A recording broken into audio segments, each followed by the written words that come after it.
Ей, там горе трябва да отидем. Малко върха в момента не се вижда. Има облаци.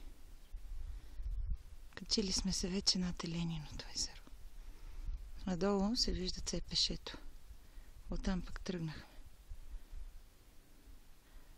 Малко зум и малко ми трепери ръката. Ей, това е. А върха е още далече. Това са облаците.